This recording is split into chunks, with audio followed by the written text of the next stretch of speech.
પંચમહાલના પાનમ ડેમ વિસ્તારના 10 ગામોને ફરી શહેરા તાલુકામાં સમાવાયા.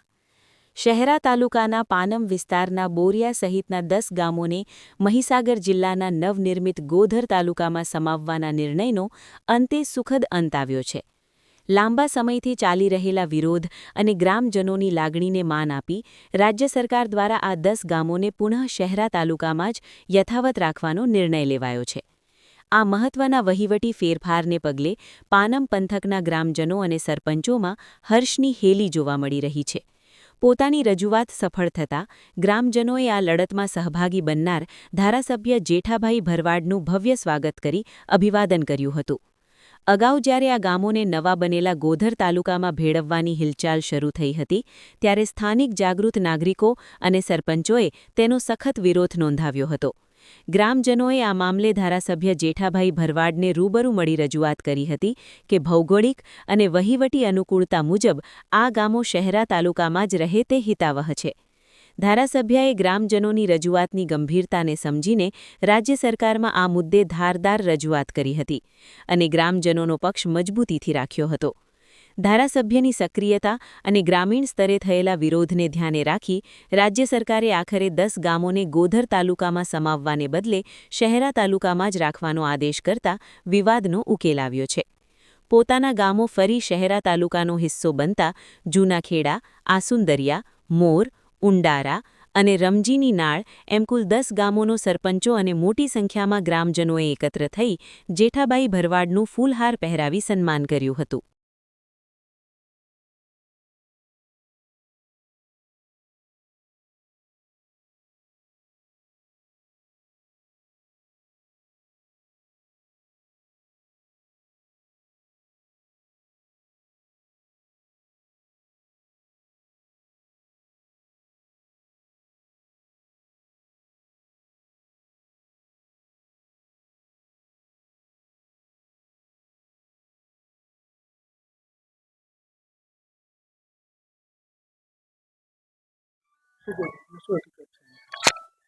એમાં અગાઉ જે શહેરા તાલુકામાં 10 ગામો જે હતા એ 10 ગામોને ગોધર તાલુકાની અંદર એડ કરી દીધા.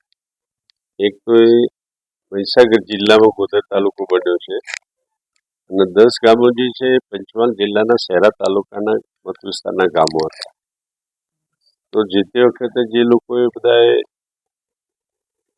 આપ્યું હશે અને એમાં વિભાજનમાં નામ લખી દીધા હશે પણ અમે પછી આ બધા 10 ગામના કાર્યકર્તાઓ, સરપંચો, ડેલિગેટો બધાની સાથે માન્ય મુખ્યમંત્રી સાથે જઈને એમને સાચી વાત બતાવી કે સાહેબ આ પંચમહાલ જિલ્લામાં એડ થયેલા છે, મહીસાગર જિલ્લામાં 10 ગામો જાય છે, તો રેકર્ડની હેરાફેરી અને બિચારા બધાના કામો જે કરવાના છે તો એ ખૂબ જ તકલીફ પડશે. જેના કારણે માન્ય મુખ્યમંત્રીશ્રીની પાસે અમે રજૂઆત કરી, પંચાયત મંત્રીની પાસે રજૂઆત કરી અને એના અનુસંધાનમાં માન્ય મુખ્યમંત્રીશ્રીએ કાલે કેબિનેટમાં લીધું પરમદાડાને કેબિનેટમાં લઈને આજે ઓર્ડર પણ મને લાગે કાલે પાડી દીધો છે બહાર. એટલે 10 ગામો જે શહેરા તાલુકામાં હતા 10 ગામો કાયમી માટે શહેરા તાલુકામાં છે અને નવું ડિલિમિટેશન આવશે ત્યારે ડિલિમિટેશનની અંદર બધા ચેન્જ થાય, જ્યાં જવું હોય ત્યાંથી કેન્દ્ર સરકાર વતી જે વિધાનસભાના મત વિસ્તાર વધશે, વિધાનસભાનો મત વિસ્તાર ઓછો થશે વધશે. જ્યારે ડિલિમિટેશન કમિટી આવશે ત્યારે પણ જે રીતે એનું વિભાજન થશે એ રીતે વિભાજન કરીને બધા શહેરા તાલુકામાં હશે તો શહેરા તાલુકામાં બીજો મત વિસ્તાર હશે તો બીજા મત વિસ્તારમાં એવી રીતે દરેક મત વિસ્તારના લોકોને પણ આ મારા શહેરા મત વિસ્તારના લોકો હતા બધા જ કાર્યકર્તાઓ ભારતીય જનતા પાર્ટી સાથે હતા અને ભારતીય જનતા પાર્ટીના અવારનવાર જ્યારે ચૂંટણી થાય છે ત્યારે સૌથી સારા મતો ભારતીય જનતા પાર્ટીના 10 ગામોમાંથી મળતા હોય છે. એટલે 10 ગામોની એક લાગણી હતી કે સાહેબ અમારી જોડે રહે પણ શહેરા જોડે રહીએ અને અમને સારું કામ થાય છે, સારો વિકાસ થયો છે, તમારો વિકાસ રૂંધાઈ રહે એના માટે એ લોકોની લાગણી હતી અને પાનમ નદીના વચ્ચે હોવાના કારણે સરકારે ફરીથી નોટિફિકેશન બહાર પાડ્યું અને 10 ગામો શહેરા તાલુકાની અંદર યથાવત ચાલુ રહ્યા છે. કારણ એ હતું કે અમે શહેરાથી બિલકુલ નજીક છીએ અને વર્ષો લગભગ 20-25 વર્ષથી અમે શહેરા સાથે સામેલ છીએ.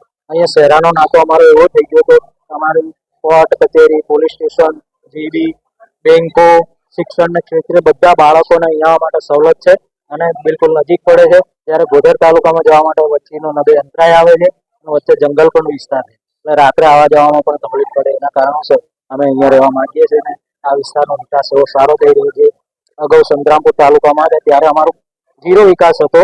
આજે શહેરામાં આવ્યા પછી અમારો સંપૂર્ણ વિકાસ 90% વિકાસ થયો છે.